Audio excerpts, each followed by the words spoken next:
What's going on, everybody? Welcome to another episode of Pod Scum. I'm your host, your bastard of ceremonies, Reckless Rexx Ruger. That, if you couldn't tell by the enormous teeth, is my silent sidekick, always watching my back, the Freddie Mercury puppet. Our guest is here. This, of course, is where the cool kids come to chop it up with your boy, Rexx Ruger, and we're about to get down and get busy once again. Here we go. This is where I need the Jeopardy theme song. I need the rights to the Jeopardy theme song. Charlie! Yo, what's up? Thank God that wasn't difficult, huh? Technology always making life easy for us, right? Totally. I mean, we're literally, I tell people all the time, when you're podcasting, man, you're literally, you're being bent over by fucking technology all the time, and they're just sticking it in and breaking it off constantly. Right. Yeah. But the show goes on. There's no crying in podcasting. You can't do it, man. But I'm happy to have you on, man, and I appreciate you doing this. And first of all, I usually like to go back to the beginning, man, and kind of start there. For you, I'm talking music-wise here. Was there a specific album or an artist or a song that really got it all jump-started for you? Oh, fuck. I guess UFO Strangers in the Night. Oh, UFO. You got your audios going in and out a little bit. Yeah, because I'm in the middle of New Mexico, man. Oh, okay. Oh, so you're out there in it, man. Yeah, thick in it. Wow. And so we'll get back to the music in a minute, man.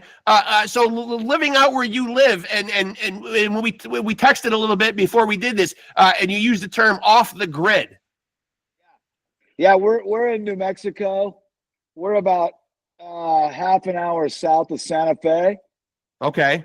And there's nothing around us for miles and miles, and we've got no city power or city water or any of that shit. We're totally off the grid. It's all solar and well water and stuff. Is it satisfying living like that? Yeah. On some level, I would imagine it would be. It is. It's good. It feels good. It's got its trials and tribulations for sure. Right. You know, it's fucking snowing and the solar's not happening and the generator goes down. Yeah. Fucking nightmare. Yeah. I would imagine. And so UFO Strangers in the Night. What was it about that album that really spoke to you?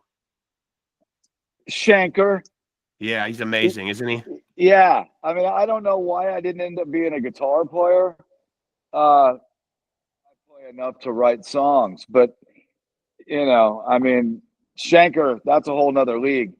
Yeah, that was the first vinyl I ever bought. And you know, my older brother had some good records, Toys in the Attic, Boz Scaggs. Some Boz Scaggs when I was a kid. Sure. You know, that's kind of like what I had. And then as I graduated into my own shit, finding my own music, of course I got into the early Maiden. The early Maiden was great because I was a drummer as a kid. So okay. Like Clive Burr, was an incredible drummer. And I mean, the early Maiden and all that kind of stuff I dug. And then rock,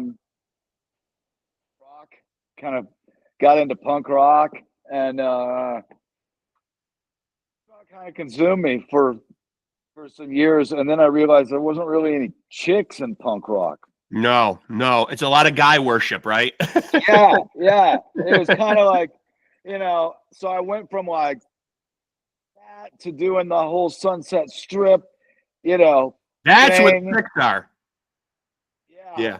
And that was a great era. And then I burned out, and I went back to playing punk rock and was doing some CowPunk. And then it was the same thing again. We were like on tour with Suicidal Tendencies, and it's like, where's all the chicks? Oh, that's great. I'm glad to hear that, man. I've been exchanging messages with their guitar player, Dean, who I'm hoping to have on here in the next couple of weeks. I got my ticket. I'm going to see Suicidal for the first time next year here in upstate New York on their big tour with Pantera and Metallica, which I'm really excited about, man. And awesome. I just got some Suicidal Tendencies gear in the mail the other day, a nice new hat, and they were kind enough to send out a bumper sticker. One of my favorite all-time bands. I feel like they're that band that seamlessly melds together everything that I love about thrash and about like hardcore punk rock, and they really meld it together beautifully. Absolutely, yeah. It's not too much of one or the other. Yeah, and they've never wavered. They've always been Sui. It's always been Suicidal, which was rad. And Mike is such a good dude, and he just does his thing, man, and nothing keeps him down. Yeah, great awesome. Singer and great songwriter too. Yeah, for sure. Yeah, he's got some shit to say, And so, what comes first for you? Is it music, or Lone Hawk hats? Was it the hat making or the music first? Oh, music for sure. Music came first. Okay. Yeah. So how do you end up starting and making hats and turning it into a company? Well, I was broke, and my girl was like, "You got to make some money. What can you do, man?" And I was like, "I can make hats." She goes, "What do you mean?" And because way back in the late '80s, early '90s, I wanted to have some big bitchin', crazy over the top hats, and nobody made that shit. So, only guys that had them were like Steven Tyler and Hanoi Rocks. And it's kind of like, okay, where did these guys get this shit? And I couldn't find nothing. So I just started doing them myself. And I didn't do hats for a long time. And then I was doing these CowPunk hats that were just like, Yeah. And but when I was in Custom Made Scare, and then I didn't do hats for years and years. And then my girl was like, "What can you do?" And I said, "I can make hats." And she was like, "Make some hats." So I made a couple hats, and she had a store going, and she was already doing vintage, and she was already online and all hip to all that kind of shit. And so I made a couple hats, and she put them online on her site. And then Charlie from Blackberry Smoke actually was the first guy, reached out and was like, "I don't know if you all know who I am, but I dig these hats. Can you make me a couple hats?" So I made hats for Charlie. And then that just like to landslide into so many other people, Marcus King and the Black Crows and Sheryl Crow. And, that was, even like early days, like Kesha. I don't know if you know who Kesha is. Sure, the pop star. Yeah. And then it just went from that to like, I don't know, man, TV and shit like that. And it just kind of became like my side hustle. And then it became the point where like, that was my hustle and music was almost my side hustle. Yeah. But music always first here. Yeah. But the hat thing seems to be lucrative in perusing your website, man. Like these are well-made, costly hats. Oh yeah, no, they're the real deal. I use old, all beaver, and it's all old beaver because that's when the quality was high. So I use like 1975 or older bodies, and then I do it all by hand. I don't use blocks or tools or nothing, not even a steamer. So I really don't know what I'm doing. I'm just doing it. And it's sculpting beaver. I'm just hand sculpting beaver. So this is literally like a skill. This is literally a skill that you've just kind of taught yourself. Yeah, I don't know what I'm doing. I just do it. And by the way, to add to your point, I've had my hands on some pretty nasty beavers too. It happens. We all have. Yeah. It's inevitable. It's inevitable. Yeah. I mean, if you're a guy, you can't get through this many years of living, man, without having encountered a few not so good beavers. I'm gonna leave that one alone. You just gotta make sure you don't marry him. Well, see where you're going. Um, yeah, you know, man. I mean, it's been a cool thing because I've met a lot of super cool cats. I would imagine. Through Yeah. the hats. Like, I wouldn't have known Marcus King. I didn't know Marcus. Nils Lofgren. I mean, so many of the people that are on my new record, Dwayne Betts, all kind of came through the lids, Which is great because you've married the two together, because you've taken some of the hat clientele and, as you said, you've gotten them to appear on your albums and work with you musically. Yeah. Yeah. It's been real cool. It was a weird thing of like, when I started to make this new record, I was like, okay, I'm going to make this record. It was supposed to be made in the COVID era. It never happened. And then we moved to New Mexico, and it's a different animal out here. So it took a while getting used to being here. We've got 40 acres, and it's a lot of shit to take care of. And New Mexico's a pretty slow vibe, So I kind of slowed down into that, like, tomorrow, mañana kind of thing. And then all of a sudden I was like, fuck, I haven't made a record in 4 years. Or more, and so I made the record. I recorded all my own drums. I picked a batch of songs, recorded my drums, recorded some acoustics and vocal, and then I was like, fuck, I'm kind of wide open. Today's technology, I can just get some other cats to play on this thing. And we had done it in 2020, back when nobody could leave their pads, and I did this thing for Save Our Stages, called Ode to John Prine. And we got, I had Jimmy Vivino, my buddy, was like, yeah, I'll play guitars and I'll put together a rhythm section, and you figure out like a, backup singer and some keys maybe or something. And I was like, okay. He got the fucking drummer Steve Perroni from Tom Petty. Yeah. And he got Daryl Jones from the Rolling Stones, which was like, what? Yeah. What are you talking about? So and I got LP, my friend, to sing, and then Rami Jaffe from the Foos played keys. And that was the first time I realized, like, oh shit, you can record your basic tracks and then send the shit out and have whoever you want play on it. Right. Yeah. Which was awesome. So I did that with this record, and I had all different guitar players on every tune. And my buddy Corey from Promise of the Real played all the bass, and Rami's on it again, and a couple different key guys. And it was really awesome to call in favors from people that are way up here, Yeah. And they were all super cool. They're like, yeah, totally, I'm into it. Send me the song, And then when you go out to tour and do live shows, I want to ask you, because you do live off the grid, you probably do enjoy your creature comforts. You got the land around you. You got the nice relaxed vibe. You've been doing it for a long time. Do you still like the nomadic kind of existence of going out and hitting the road? Love it. You do. Love it. I love shitty hotels. I like fast food. I'm a truck stop burrito guy. I love that shit. Yeah. So getting out and playing a different place every night and meeting new people, and like I said, I don't mind shitty hotels as long as there's no bed bugs. I'm cool. And a lot of the time, we'll stay. We'll pick hotels that are kind of dingy, and we'll go in, and the first thing we do, we check the bed, and if the bed's cool, it's all good. Yeah, we're staying. Yeah.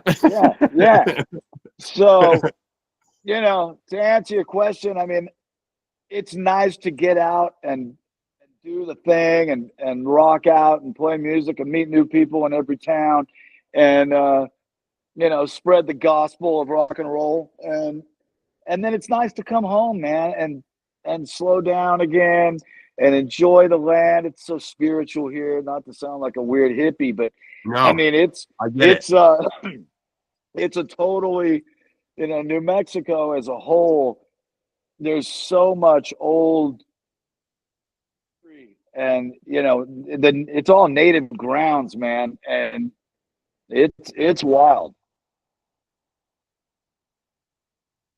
It's almost like you can't be there and like not tap into the spirituality of it all.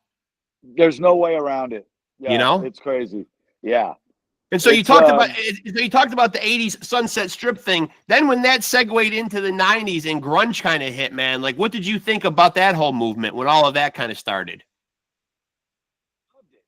I mean, you know, that whole Sunset Strip era, 85's alive up until like, you know, whatever, 90, 91. It was a good time, but that wasn't really where I came from musically. I Yeah. was just kind of chicks, I think, to be honest. Yeah. And so I remember somebody had a Nirvana demo, and I heard this Nirvana demo, and I was like, "Oh man, it's over." Yeah. This is the beginning of something massive, and I knew immediately. I went to our management company. We had a Japanese management company, and I went in. I made a meeting with them, and I went in by myself, and I was like, "Hey, you guys, I'm going to quit the band. I'm going to do my own thing." And they were bummed because we were just getting ready to go to Japan. Our single was the Japanese soccer league's theme song, and they were thinking, we're going to break this band wide open in Japan. And then I just kiboshed that whole thing, and cut off all my hair and dyed it black and spiked it out and left Hollywood to clean my shit up because I was pretty strung out. And I went down and put together like a punk rock band, and down like right on the border of LA and Orange County. And of course then I got strung out on pills trying to get off the other shit. Yeah. And so it was a vicious circle, you know. So yeah, I knew it was coming. I saw it coming.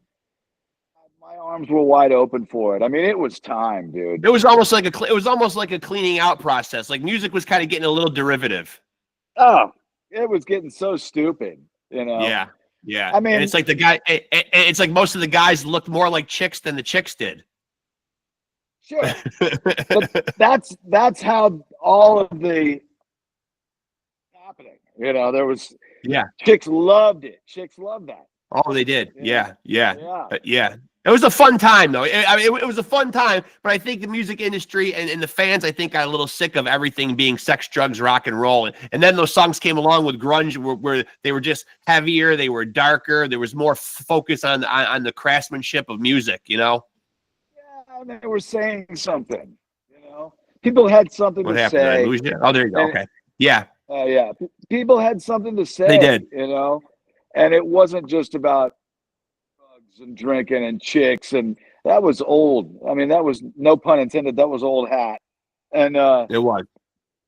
So, you know, I think it evolves as it's supposed to evolve. I don't know what the hell is going on with music right now. It's crazy. The country thing is so big, which is, you know.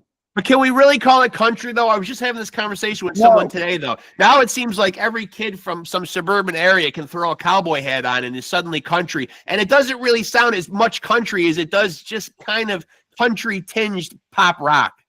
Well, yes. And that's what it is the big Nashville music machine that's putting out country. As far as what everyone hears as the mainstream country, that's all written by dudes like my age that were on the Sunset Strip, that were going to Poison shows, and you know, that moved to Nashville and decided, oh, I'm going to write these like pop country tunes, and then it's crazy. It's just the music machine. It's just how it works. But it's not gonna. It's almost over. I promise. It's almost over. Yeah. and you know, a lot of times the music industry seems to like to put people into categories. They love to put you into a box and label you as some type of a genre. Is there a genre for Charlie Overbey music? What would you say it is? I've seen so many things. I've seen Hank Williams meets Motorhead. I see that one a bunch of times. Is that accurate? I guess in my tude. Yeah, I mean, I don't know. It's hard to say, man. I'm just writing songs, all kinds of different shit. I mean, I used to hear, oh, it's like the West Coast E Street Band. And I was like, what? What are you talking about?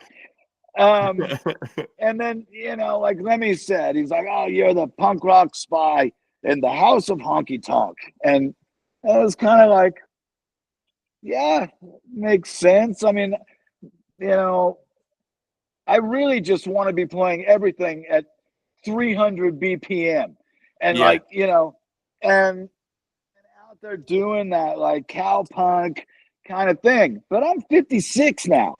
And it's not that I can't do it. I can still get out there and whoop it up and do that shit. But it's, for me, I mean, I still love to go out and see TSOL. I think TSOL is still killer. And, the older cats that are doing that thing that they've been doing for so long, I hail that.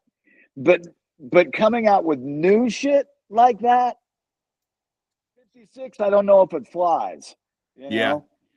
So I've kind of evolved, I think, or I like to think, as a songwriter. Like, I'm kind of thinking about doing a super heavy, loud, crazy record just for myself.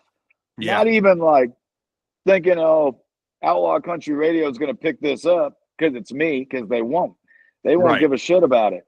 But do it because I dig it, Yeah.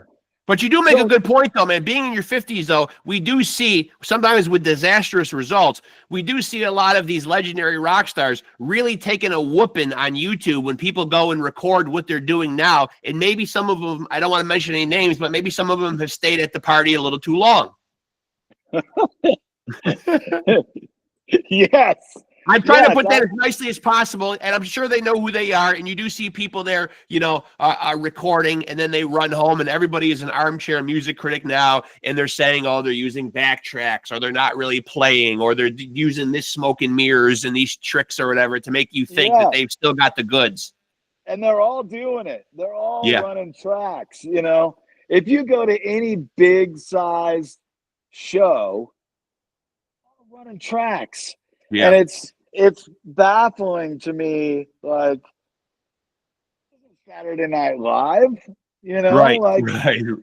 I want to hear you play some rock and roll, and I don't want those backing tracks. Like, I got called a few years back. I'm just going to out them. I'm just going to say who it is. Motley Crue, right, is getting ready to do their comeback tour. Yeah. So my buddy calls me up and goes, he was playing with Vince Neil. And he calls me up and he goes, hey, man, what are you doing today? And I go, nothing. And he goes, can you come down and do some singing with me? And I was like, yeah, what are we singing? He goes, just come over. So I roll over to the studio and I'm like, all right, what are we doing? And he goes, Motley backups. And I go, hey.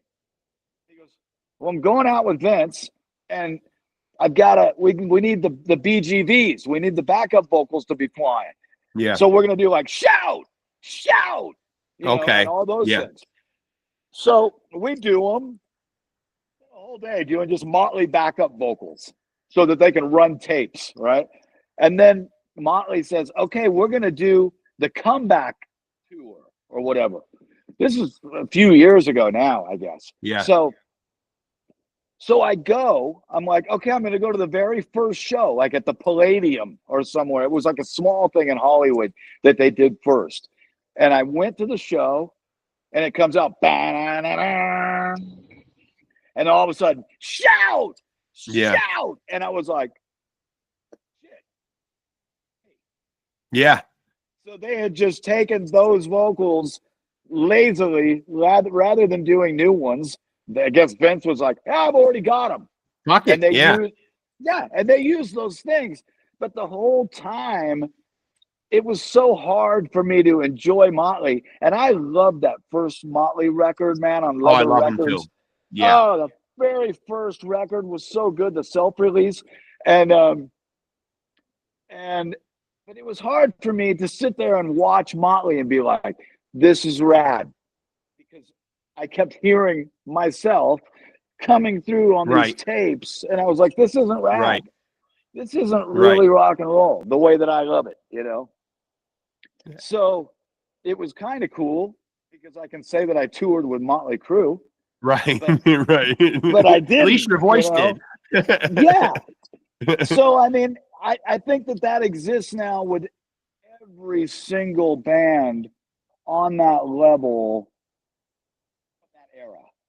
Yeah. You know, like you're not going to go see like Anthrax or, you know, Megadeth or bands like that. They're not flying that shit. They're playing rock and roll the way it was meant to be played. Right. You know, but I think that, you know, from on a certain level of like anything that was radio, that had radio hits going, they're all flying that shit. Def Leppard being the worst. Is it fair to say that we should be privy to this, though? Because, you know, from a novice standpoint, me not being a musician, when I go to see a show like that, I don't know whether I'm getting the real goods or not. Like, for instance, me and my wife a couple of years ago, and it's funny you say that, we went to, here in upstate New York, we went to see Alice Cooper and Motley Crue and Def Leppard on their big tour, and it came through upstate New York. And then you read later on, oh, Nikki Sixx hasn't touched his bass in 20 years. Oh, they're not even doing anything up there at all. They're just going through the motions. And you feel like you've almost been duped, where you almost feel like, geez, you know, I might have still went to this and enjoyed it if I just knew that it was a Motley Crue performance, instead of hiding the fact that, you know, I'm thinking I'm getting the genuine article up there, and I'm not really getting that, you know? They're all running tapes. Yeah. It's all tapes. That's kind of sad. It sucks. Yeah. It does. It's not really the spirit of rock and roll. No, and it's a bum out. And it's like, you know, why do I want to go see that when I can just stay home and listen to the record? Right. I think a band like Kiss, is another band that gets raked over the coals, but I think Kiss is a little tiny bit more transparent, because I think Kiss has always kind of been a little tongue-in-cheek and fully willing to admit that they're not the best musicians. And I think when you go see Kiss, you do go more for the performance of it all, meaning the blood from Dean's tongue and the pyro and the fireworks and the flames and everything. So I think you go kind of with that caveat of knowing, okay, you know, Kiss might not be up there doing everything we think they're doing, but we know this almost. But I think they're doing more than most. Yeah. And and I mean, I listened to Detroit Rock City today. Yeah. Like, I actually listened to that tune today, turned that song up to 11, and it was as good as it ever was. Sure. You know? Yeah. So, I mean, there are bands like that that are timeless, you know? And then I always wonder, like, with Aerosmith, to call it early, because I know they were flying all those vocals. Yeah. Tyler could have realistically just said, okay, just run everything to tape. Yeah. And they could have kept going. But I think I give him kudos for that he was like, yeah, no, I ain't doing it. I'm, you know, utmost I'm a genuine article, and I'm flying it. You know, so I think that's cool. And so when you're going to make music, man, like, you know, I talk to exclusively musicians on here, and usually creative people, you know, they get their ideas or the impetus for ideas. I hear a lot of the same story. I hear a lot of people getting ideas at their day job, and they're humming them into a phone or writing them down. I hear that a common one I hear is people getting ideas in the car, a car ride to and from someplace. Then you got your creative people who can go into a room and say, I'm going to write music, and kind of sequester themselves away. For you, what's the process like? It just has to hit. I mean, I go through like these patterns of where I'll write and I'll start writing, and then all of a sudden I'm like, fuck, I've written like 6-7 songs this week. Yeah. And then there'll be times when I go weeks or maybe even a month without writing anything.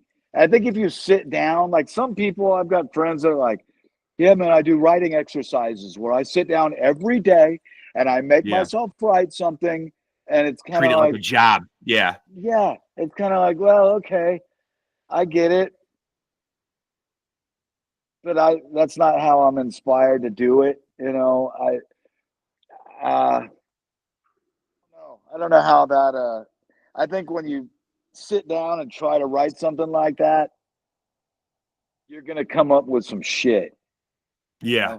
It's It's forced. it's not just coming from here. I mean, of course, everyone can think of a great hook line and then be like, okay, here's my hook line, and now I just have to write some cool, simple melody verses, and then I've got that big hook line, you know? But it's like, it's probably the smart way to do it. Yeah. But I think I prefer the spontaneity of it all, though. You know, like for sure. It seems more authentic. You know. Yeah, I mean, that's where all that country is coming from. Country, right? Is people that are sitting in a room. There's 4 or 5 people that get together every day. They sit in a room. They mock out these like silly tunes, and then they go, "Yep, that's a hit." Send out the tapes, and they're not even just like sitting in rooms writing. They're actually in recording studios tracking stuff to where it's like they're cranking out full finished songs daily, like multiples, you know. But I don't think any of it's really saying anything. It seems like it's all very cookie cutter, you know. Totally. Yeah. 100%. Yeah. Now you got the chance to work and meet and according to my notes here, work with, meet, and know some pretty amazing people in the industry. For you, has there been anybody that you've rubbed elbows with or gotten the chance to meet where you were kind of, I don't want to say fanboy or starstruck. That just seems kind of childish, but you know, ones that have really made an impact and really bowled you over, where you were kind of inside, like saying, "Wow, I can't believe I'm about to meet him," or that I just met him.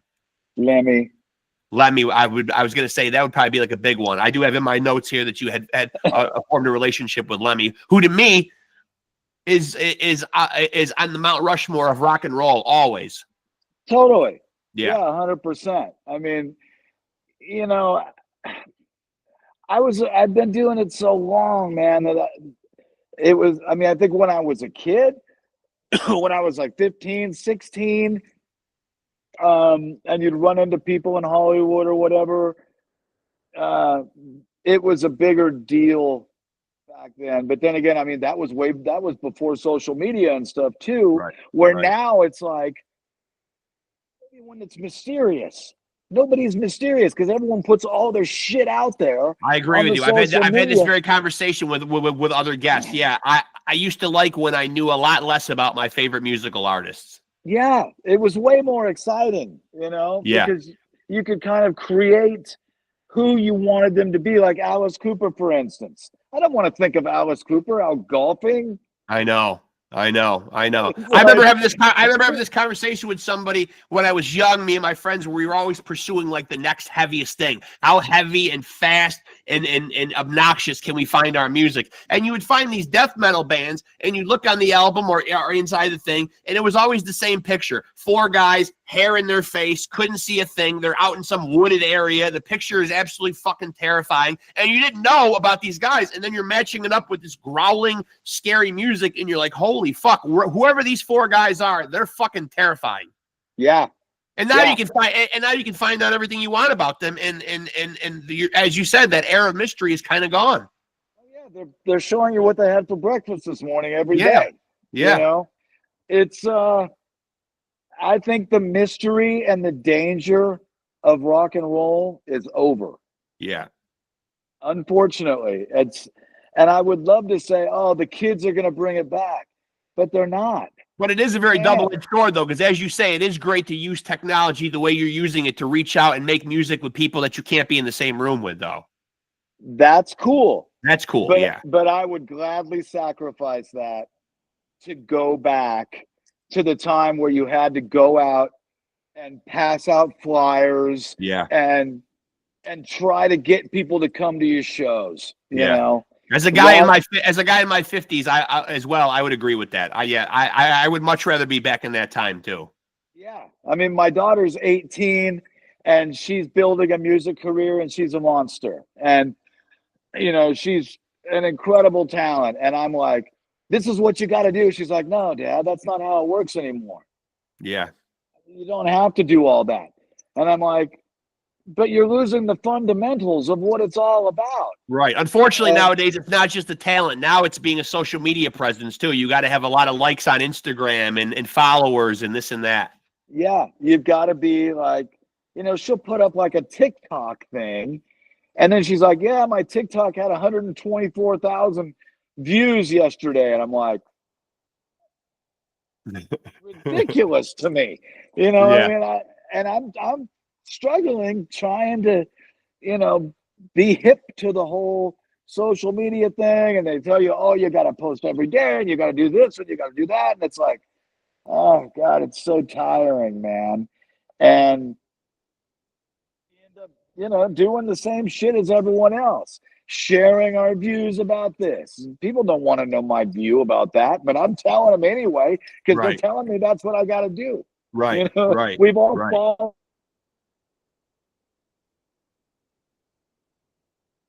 fallen into this of like, this is what's happening. Rather than thinking back on like what's happening then was way cooler. Yeah. But we can't reverse it. You know what I mean? The social media, the internet, all of that shit has already happened, and it's not going away. You know? Are you of the opinion that it is, you know, that it is a slippery slope, letting your fans and people out there in the world know too much about you, in the sense that it can sometimes alienate fans? Like, it seems like a lot of artists, musical artists, even actors, man, you know, they feel like because they have a platform that their views should be deemed as important, and they need to let you know where they stand politically. But I think that can be a slippery slope, though, sometimes too. Guilty. Yeah. I'm guilty. Yeah. I in the old days, they always said, don't talk about politics or religion. Yeah. They were right. They were right, you know? But I think it's a double-edged sword, because I think in this day and age, it's so important, everything that's going on in the world. The world is so fucked up. Yeah. And, you know, so I think it's important to spout your views, and depending on what your views are, I guess. Yeah. But, you know, I don't know. I mean, it's a tough one, because, yes, you are alienating. For instance, if you're on one side or the other of the political, you know, debacle, you're alienating the whole other side. Right. Some people will go, well, I don't care about his politics, but he's got great songs. Right. And a lot of chicks go to his shows. Right. You know? But on the other hand, some people are just like, fuck that guy, supporting that guy. Right. So it does happen. And, you know, the Dropkick Murphys come to my mind. You know, I mean, obviously I feel it in my own personal world, but Dropkick Murphys are, you know, Ken is very vocal about how he feels about what's going on in the world. And they've had a lot of backlash. Yeah. You know?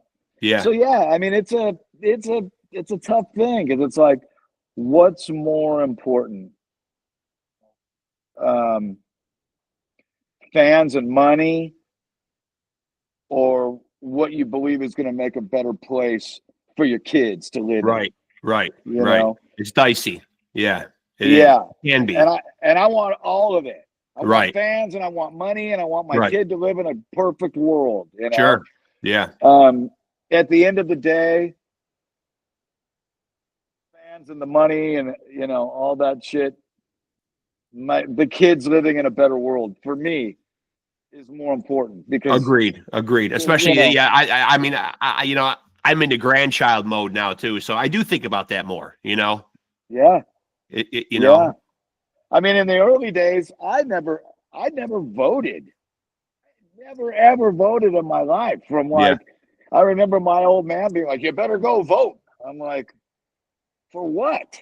Yeah. I mean, and that started when I was 18. I remember him when I was, you know, 30, going, "Are you ever gonna vote?" I didn't give a shit. I didn't, you know, I didn't think that anything that I had to say would make a difference or a change or was even important, because I was only focused on music and rock and roll and chicks. Yeah. You know? Yeah. The important things. Right. Yeah. Right. So, you know, I don't think that ever changed for me, honestly, until 2020, when I Yeah. was like, oh, wow, this is really kind of like a weird black and white thing right now. There's no gray. It's like you're either you feel this way or you feel that way, and you know it's a crazy time, dude. It's a So, crazy so, time. so there's one thing that I do love that you've done here, man, and staying in the spirit of good Southern rock. Obviously, we don't have their fathers here anymore, but getting Dwayne Betts and Barry Oakley to play with you really, really is a nice way to kind of, to keep the spirit of Southern rock alive and really represented on your album. Agreed. Yeah. Yeah, Dwayne. I mean, I love Dwayne. Dwayne's become a good buddy of mine. Barry actually didn't play on the record. We toured. We toured right. together. Okay. Yeah, we all did like a whole year of this acoustic Yeah. tour together. But I love Barry. Barry's a super solid guy, and I probably would have had Barry on this record, but I sent the files to Corey from Promise of the Real, Corey McCormick, who actually used to play bass as well with Chris Cornell. Okay. But I sent him the files, and he's such a beast. He recorded the whole record in like one night and just sent it back. So I was like, oh, I guess I don't have to get any other bass players, because Yeah, Corey that's just tackled the whole thing. It was awesome. Yeah. Yeah. It was great. But yeah, Barry's a great dude, and Dwayne, you know, such a talent, and he really, really, I mean, some of those guys, you know, that have the famous dads and whatever, that come from like that stock. Yeah. Some of them really get it. They're really handed down that thing. And I think that Wayne, out of all of them, really got Dickie's thing. Yeah. Like, he's very, very, very Dickie. Yeah. And Dwayne's mom, even one time when we were on tour, said to me, I was like, Dwayne's so good. She goes, yeah, you know, he's better than Dickie, right? And I was like, oh, come on, that's pretty big. That's high praise. That's high praise. That's huge. Yeah. But you know, part of her was kidding and part of her was serious, because that's her son, you know. And then you also got someone from Faster Pussycat on the album, correct? Yeah, Tammy Down and Chad. Okay. Yeah, they I called them up because the song is called Life of Rock and Roll, and I love that tune. It's a good rock song, you know. Which to me, when I think of Sunset Strip bands, man, they are one of the ones that immediately come to mind that really seem to encompass like what that whole scene was all about. Totally, and still doing it and still living it, you know, which is cool to be able to stand the test of time coming from that, because they were dark. You know, they weren't like the bubblegum poppy, you know, red lipstick. They were dark. Tammy was wearing black lipstick. And you know, it was a whole different animal. And they've carried it so well still. And so yeah, when I did that song, I was like, man, who am I gonna have sing on this song? And I was like, I gotta get some old school heads from the old days, you know. So I hit Tammy and Chad, and I was like, I got this song. I think it would be great if you guys sang on it. And they were like, send us the song. And then they hit me back, and they were like, dude, this song's great. Yeah, we'd love to do it. So that was cool. And Eddie Spaghetti from the Super Suckers is on that song too. Yep. And there's a bunch of, I mean, the idea with that song was that I was going to have like 20 or 30 people singing that chant. Yeah. And we had a bunch of people do it. And then, because I self-produced it, but my buddy Ted Hutt did all the mixing, and he was mixing, and he's like, Charlie, you know, we don't really need this gigantic choir of rock guys singing the same thing. And I was like, okay, just make it sound great, and be sure you use Chad and Tammy and Spaghetti and there's a couple others on there that yeah, it is what it is, but that was really fun to do with those guys. So I've got a couple subjective questions for you here that I usually throw out at all my guests. For you, and I'm not talking about the greatest, who you think the greatest rock bands or rock acts are of all time. For you personally, who would be your Mount Rushmore? Your top 4 that mean the most to you? Of rock bands? Just musical artists in general, of any genre, yeah. Oh, man. Well, I always loved the early Aerosmith. Okay. I'm a singer-songwriter, lover. I'll always say that Neil Diamond was one of the greatest songwriters. Love him, yeah. I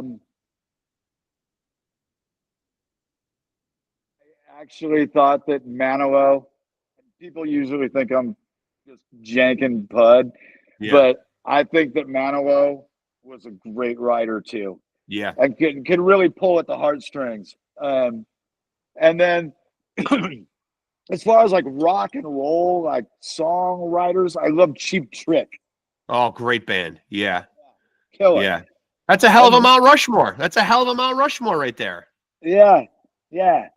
And you know what? There used to be a time, and I've talked about this many times on the show, you know, being a hard rock and heavy metal kid when I was young, there used to be a time when those walls were up, and if you were flying the flag as a metalhead, you would be ostracized if you were caught listening to anything else but that. You'd be a poser. You'd be drummed out of the metal community or whatever. It's nice now as you get older, though, that you can admit, geez, I love metal, but I can also cop to loving me some Barry Manilow, you know? Right. It's nice that those walls have come down, and you get older and you just say, I don't give a fuck. I listen to what I listen to, you know? Except for like back in the early days when it was like you were either into Maiden and the Scorpions or you weren't. But it was still cool to dig Tom Petty. Right. Tom Petty was always cool. Yeah. Maybe at the height of my Rushmore, like there's, you know, I'll put Tyler and Neil Diamond and the other cats, but then up above, like where Jesus might be, you know, yeah, I like where you're going floating here. Around would be Tom Petty. Yeah. So we're putting Tom Petty. We're heaping the praise of Jesus like with Tom Petty. Tom's up there. Yeah. I would say that Petty, you know, broke down all the walls, but he dug Petty. Yeah. You know what I mean? He's a prolific songwriter because I've got some downstairs. Like when you flip over his CD of greatest hits, it really hits you like, holy fuck. Oh yeah, he wrote that one. Oh fuck yeah, that one. Oh yeah, that, you know, I mean, you just realize this guy had a hand in so many fucking hits, you know, and not like the sellout kind of hits that necessarily he was writing to get on the radio. They just happened to be great songs and you couldn't deny them, you know? You're right. That whole Damn the Torpedoes record. Yeah. I mean, even The Losers, one of the greatest songs of all time. And people will say to me, actually, what do you think is the best rock and roll song of all time about rock and roll and radio and all that stuff? And I have to say, The Spirit of Radio from Rush is a fucking amazing song. Yeah. You know, like, not everybody's a Rush fan. I don't think there's any chicks that are Rush fans. Right. But I mean, as a drummer, as a kid drummer, I was way into Neil Peart, and you know, I loved the 2112. I thought was a good record. There were some great songs on there. Yeah. But Rush is a thinking man's band. Yeah. You know? Yeah. But The Spirit of Radio, when that song comes on the radio, every time, 10 out of 10 times, I will turn that thing up and just be hauling ass, not worried about anything except singing the song that's on the radio. Yeah. You know? Now, this is a question that a few people have said maybe a little on the heinous side. I haven't gotten too much pushback yet. Most people have actually answered it. As vile as it may be deemed, but if we had God here with us, and it's funny that you brought Jesus up. If we had God here right now, and we could make a trade and get one dead rock star back, who would we want back, and who could we offer up in his place? There's got to be somebody you want to get fucking rid of. Oh man, there's lots. First of all, who would we want back? It has to be musicians, right? Preferably, yeah. I would love to have had another Bon Scott record. Okay. I love Brian Johnson, but yeah, I would love love him to have too. Bon Scott back. Not that Brian Johnson didn't come out and just destroy it with Back in Black. Yeah. Because I know we were all kind of like, oh God, it's over. Oh shit, it's over. No one's going to be able to fill those shoes. Brian Johnson came out with a massive stick and stomped everybody with that stick. And it was like, this guy's awesome. And that's rare because usually, like, once the voice goes, that's really how you identify a band quite often. Right. Man, that's such a hard one, dude. So we can take Bon Scott back, but who the fuck can we get rid of? Whose music could we fucking completely do without? Well, and granted, we will step on some toes here, but that's kind of the point of the question. I mean, we've already trashed. I mean, look, already in this interview, I feel like we've already trounced Motley Crue and Kiss a little bit. So I mean, we're already up to our knees in it anyway. Yeah, I don't think anyone ever needs to see Kip Winger sing again. Okay, okay. Nothing personal, Kip, but see, now you're thinking like a general manager of a sports team. You're really trading here. You're saying, give us Bon Scott, and for God's sakes, we'll give you Kip Winger. It's a shitty trade. There's no way anyone's taking that trade. Yeah.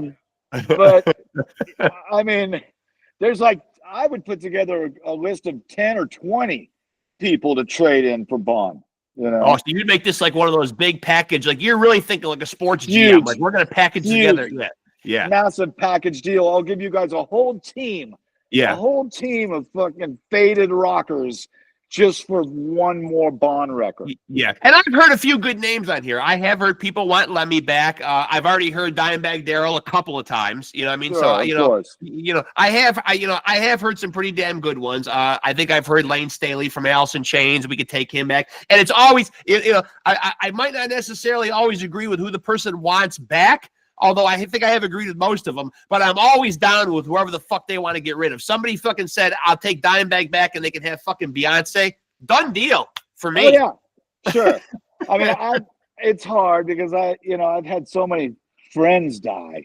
Unfortunate, yeah. That I would, like, I'd give anything to have Steve Soto back and have another Adolescence record. Yeah, or my buddy Gary Finneran that was in the band X Idols that he never really got his due, and he should have been a huge star. He was an awesome, awesome and obviously, dude. and obviously, we're throwing around a lot of big names, but sure, there are a lot of people that didn't maybe achieve rock star status, but they were still every bit as talented. For sure, yeah. For sure, yeah. So I mean, that's a heavy question, man. That's a thinking man's question. But I guess there's some people that would just say right out of the gate, Lemmy. Just give us back Lemmy. Yeah. Well, the reason that I love Lemmy so much, man, is because, first of all, I love what Motorhead did, man, because, you talk about like a band that just like really took two elements. We were talking about Suicidal at the top of the interview. For me, Motorhead is like the forefathers of thrash and speed metal, but they played a little bit loose and a little bit sloppy, and there was a little bit of punk rock in there too, man, that kept it it's like the metalheads love the metal part of it, but the punk rock kids, man, could also say, hey, these guys are enough punk where it's acceptable to like them, Absolutely, and the attitude was so punk. The attitude, yeah. It's like Lemmy is, if you could draw a caricature of a rock star, just totally unabashed about his lifestyle. Yes, I'm doing speed. Yes, I'm doing meth. Yes, I'm living in this shitty little apartment. Yes, I'm sitting at fucking home and I'm drinking tons of Jack and Coke, and I'm writing fucking Motorhead albums. But you know what I mean? Like, he was who he was. I mean, he really lived it every step of the way. Look at this. This is a screensaver on my phone. And now, who is that with him? Is that That's his son? That's my daughter. That's your. Oh, that's cool. That's a keeper. Yeah. That's cool. That's awesome. That's my daughter when she was just a little baby. Wow, And, what a picture! Yeah. And wow. now she tours and plays in my band with me and Crazy. stuff. Yeah. She's 18 now, Yeah. Yeah, that is absolutely crazy. I mean, I guess we kind of probably expected to lose Lemmy kind of on the early side because we did always know that he lived pretty fast and reckless, Yeah. I mean, if you live that lifestyle, how long can it last, really? Right. And now in Lemmy glory, he was still Lemmy. He was always Lemmy. It never changed. We never got weak. There was never any kind of, you never saw Lemmy's fucking sandwich on Instagram. Right. Or like Lemmy's mansion or Lemmy's sports car or any of that stuff. He was always just Lem, Yeah. It was a beautiful. And all right, so another question I'll throw at you, another subjective question is if I were to take you, Charlie Overbey, drop you on a desert island, and you can only take one fucking album with you, what would be the desert island album? Well, it's Overbey. Okay, Overbey. That's my mistake. Sorry about that. It's all good, dude. It happens so much. One album. Yeah. Fucking asshole for asking that question. Well, you know what, Charlie? Me and you are getting along so famously, and I've done this and I've given in on so many episodes, man, but we're getting along so swimmingly. I guess I would give you an artist's discography, but who would the artist be that you would love to be on a desert island and listen to exclusively? Oh, man. Is there one? If I had to have... listen to anything for too long, it's going to make you crazy. Right. But I guess so is being on a desert island all alone. Right, unless you have a volleyball. Right. I don't know. I guess I would probably gravitate towards some of the singer-songwriter people, Yeah. like the John Prine collection or the great Neil Diamond's greatest hits, because it's got the roller coaster of up party tunes, and it's got the sad songs. And you've hit the nail on the head. For me, that's what I always tell guests I think would be the formula. And even when I have guys on here from thrash or death metal bands, with all due respect to them, I wouldn't want to just listen to only that. I'd want something that kind of runs the whole gamut of emotions, 100%. Yeah, I mean, if you had to listen to, Mayhem, of your life, to me, that sounds like hell. Yeah, absolutely. Yeah. So I don't think that's what I want the soundtrack to my death to be on this desert island. That's a harrowing thought. I mean, more power to all those guys. I get it, man, and it's cool, but I couldn't listen to Rain in Hell for forever. You know what I mean? I could not listen to Slayer. I couldn't do it. So 2024, In Good Company, man. So this is an album that's been in the making, you said, for quite a while. Yeah, I mean, I was supposed to. The plan was to once I started doing solo records, the plan was to release a record every 2 years. So I had the California Kid in 2016, and then I had Broken Arrow in 2018, and then 2020 was supposed to be. It was going to be called Saturday Nights and Sunday Mornings. Okay. And it was going to be like a half 4/4 rock record, and then the other half was going to be all acoustic and piano and heartfelt shit that you could listen to on the other side of the island. Like taking almost like taking it to church. Right. We're going to church. So that was 2020, and then all that shit happened. I went in the studio and started tracking, and then it was like wah wah wah. So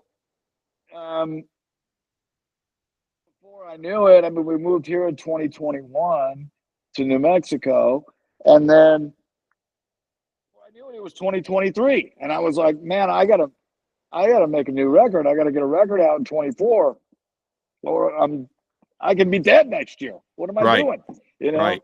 So yeah, so I made that record, and I'm stoked on it. It's only been out for like 4 months, and good things happening with it. But in this day and age, the attention span is smaller than Donald Trump's dick. It's like, you know, it's this thing. And a lot of people are not going to be happy that I just said that, but I don't care. But you are right about the attention span, though. I've asked many artists on here, man. Is it still an LP world, or do EPs make more sense nowadays, or even singles? Well, unfortunately, singles make the most sense because people don't have the attention span. I mean, but I think it is changing, because when I was starting to make this record and I was talking to people, my manager was like, no, I think it's coming back to a time. And the publicist was saying it's coming back to a time where people aren't as excited about the first singles that are coming. They want to write about the whole record. Right. So I think that people are burning out on the whole like singles and TikTok thing, and it's coming back maybe to a thing of like, okay, yeah, anybody can get lucky with one good song, but give me a whole record. Right. Yeah. And I also think too sometimes, man, that there's more pressure with a single, you know, they keep churning them out. Where if you give people an album's worth of material, you almost feel like in the old days you could sit back on your laurels and say, you know, let this album kind of marinate with people and let them enjoy it for a couple of years, and I can really sit down and make some quality material instead of just feeling like I got to churn these fucking songs out, you know? Yeah, it's hard because you want to I want to make great records. I don't want to just, you know, try to write these singles and hope that people dig it. I want to make records that I want to listen to, you know? Right. And so it's hard because you know that a lot of people, it started, you know, back when they said, oh, if you're going to submit a record to a label, it better be great out of the gate because they're only going to listen to the first 15 seconds of the song. Yeah. And this was like 20 years ago. Yeah. So now the attention span is like, put on something on the, you know, on your phone or on the internet or whatever, and it doesn't grab you immediately. Yeah. You're off to something else right away. Right. Or people are looking at the album and they're not even getting into your deep tracks. They're just saying, oh, I like track 1 and I like track 6, and that's it, you know? Right. Yeah, I don't think that some people still appreciate artists trying to put out a quality record, I think. And some people do sit back and listen to the whole record and go, okay, this is killer. This is killer. There's a little bit of filler. Yeah. I mean, you know, it's rare now that you get a record where it's like every song is just amazing. Yeah. But, and I think it's the same thing with the artists, where the artist's attention spans are kind of all over the place. Yeah. Because and I think the technology too, we talked about it earlier. I think the technology has made it to the point where it's kind of spoiled the listener, where they don't want to hear anything unless it's perfect. You know what I mean? Like, I think we've gotten spoiled with perfection. Like, you know, when you used to listen to old live albums in the 70s, you know, they would leave the fuck ups in there. You know what I mean? Like, you could actually hear a real band playing in there, you know? Right. Yeah. I mean, there's a couple things on my new record where, you know, we'd be listening back and the engineer would go, oh, you hear that flub? There's a weird guitar flub in there. I'm like, great, leave it. Leave it. Yeah. Leave it there. You know, it gives it a little bit of character. Yeah. Most, you know, everyone's got the auto tuning and everything. I know. Let's fix this. Oh yeah, we better fix that. Yeah. Fuck that. Yeah, it's like nowadays they're just going in there and they're taking it line by line and making everything perfect, you know, and then putting all the most perfect lines together, and a lot of it just seems so overproduced, and it's like, you know, Again, getting back to the spirit of rock and roll, it gets lost in there a little bit. Like I was saying with Lemmy, let it be a little loose and sloppy. Totally. I like loose and sloppy sometimes. Yeah. Well, listen, let me first say, man, that I've listened to the album a few times, man. I really love what you've done, man. It is really great, man. And I literally feel like I could sit here and talk to you for fucking hours, man. I appreciate that you've been so generous with your time. This has been a lot of fun. I've got your number, man. I'll keep in touch, and we'll do it again for sure. Thanks, dude. I've had a great time. It was really nice to meet you. Yeah, same here, Charlie, man. And as I said, stay in touch, man. We'll do this again, my friend. Okay. Call me regularly. I will. I will do that, Charlie. For sure, I will. I'm going to insert myself into your fucking life. I like it. Great. I appreciate you, brother. Thank you, man. You too. Thank you. Good talking to you, my friend. Later, brother. See you later. There he goes, folks. The great Charlie Overbey. Not only will he give you amazing cowpunk, rockabilly, country, fucking punk rock country, whatever the fuck you want to try to pigeonhole him in. The music is fucking great, and he can make you one hell of a good fucking hat if you want to go look up Lone Hawk hats. I'm telling you, man, a jack of all trades, man. Killer fucking rock and roll songs. And his latest album, 2024, just as he said, just came out a couple months ago, In Good Company. He's got some amazing players on here. People like Dwayne Betts, as he said, Tame Me Down from Faster Pussycat. Just some amazing, amazing artists that he's got to come on here and collaborate with, man. So go check out the album, In Good Company by Charlie Overbey, which is what he corrected me. I don't know why I thought Overbey, but, you know, hey, I have a last name that I won't divulge because you guys all know me as your beloved Rexx Ruger. But I, in real life, have a last name that has been butchered, slaughtered, every which way that you could possibly imagine slaughtering a last name. So I understand the fucking struggle. So my apologies for fucking up his last name. But still, the music is fucking incredible. And go check out Lone Hawk hats for a extremely stylish, beautiful, handcrafted, handmade fucking hat, man. The guy can whip you up a beautiful fucking hat for your dome piece and put out amazing quality.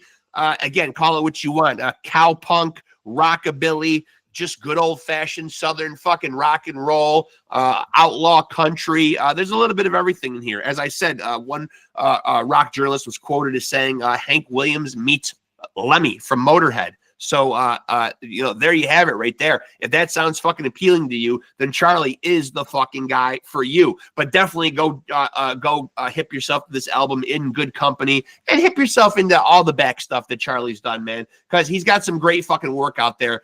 He knows what he's doing, man. He crafts some fucking great fucking interesting fucking songs, man, and just a great guy. Really enjoyed that fucking chat. Hope you guys fucking enjoyed it as well, man. Love chopping it up with Charlie, man. Super fucking fun. And he is fucking stuck with me now. There, I fucking said it, man. Don't tell me to fucking be part of your life. Be careful what you ask for. When you ask Rexx Ruger, the son of Diamond David Lee Roth Jr., you let that beast into your fucking life. Charlie, I don't know if you realize what you've done, but be prepared, but also be honored because you have allowed rock royalty into your life, because now you can say you have the distinct honor of having a friendship with Diamond David Lee Roth Jr.